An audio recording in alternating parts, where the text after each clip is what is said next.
এখন আয়তক্ষেত্র বা আয়ত হচ্ছে এমন একটা সামান্তরিক যেটা একটা কোণ 90 ডিগ্রি বা এক সমকোণ যেটাকে বলে। তো সামান্তরিকটা কী ছিল?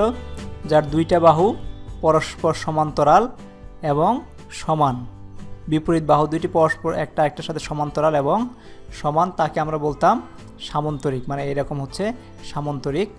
তো এই সামান্তরিকের এই বাহু সমান এবং সমান্তরাল, এই বাহু সমান এবং সমান্তরাল। এই কোণগুলো প্রত্যেকটা বিপরীত কোণগুলো হচ্ছে সমান, এবং যদি আমরা কর্ণ আঁকি দুইটার, তাহলে যে সেট পয়েন্ট হবে, যে জায়গায় এটা মিলিত হচ্ছে, সেই জায়গাটা হবে এই কর্ণ পয়েন্টের মাঝখানে, মানে এই কর্ণকে দুই ভাগে ভাগ করবে। তো এখন আয়ত হচ্ছে এমন একটা সামান্তরিক যার একটা কোণ, এটাকে আমাদের 90 ডিগ্রি করতে হবে। তার মানে এটাকে আমরা যদি চাপ দিয়ে সোজা করে দেই, তাহলে কি হবে? এইটা একটা 90 ডিগ্রি, একটা কোণ 90 ডিগ্রি হবে। তো একটা কোণ যখন 90 ডিগ্রি হবে, তাহলে আসলে সবগুলো কোণই 90 ডিগ্রি হতে হবে, কারণ এটা যখন 90 ডিগ্রি হয়ে যাবে, তখন এই কোণগুলো আর এরকম বাঁকা থাকতে পারবে না। কারণ বাঁকা থাকতে হলে আমাদের এরকম হতে হবে। যেমন সামান্তরিক এবং রম্বস, এগুলোর কোনো কোণই 90 ডিগ্রি হবে না, অসমকোণ বলে এদেরকে। কিন্তু আয়তের ক্ষেত্রে এটা সমকোণ হবে। তার মানে এইটার একটা 90 ডিগ্রি হবে। এইটা যখন 90 ডিগ্রি হয়ে যাবে, তো অটোমেটিক্যালি এগুলো সব 90 ডিগ্রি হয়ে যাবে।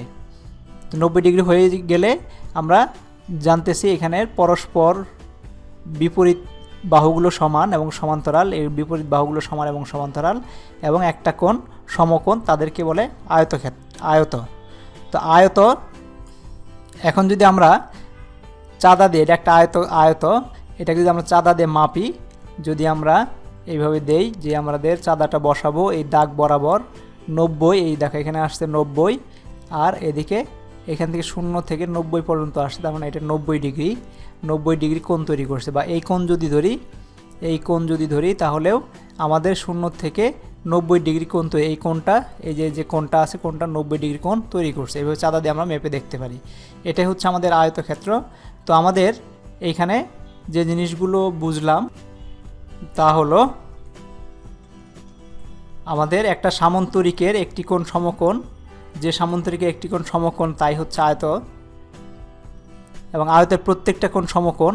এখানে প্রত্যেকটা কোণ সমকোণ মানে হচ্ছে 90 ডিগ্রি প্রত্যেকটা, বা বাংলায় লেখলে 90 ডিগ্রি, এবং বিপরীত বাহুগুলোর সমান এবং সমান্তরাল হতে হবে। 90 যখন হবে তখন অবশ্যই সমান্তরাল হতে হবে।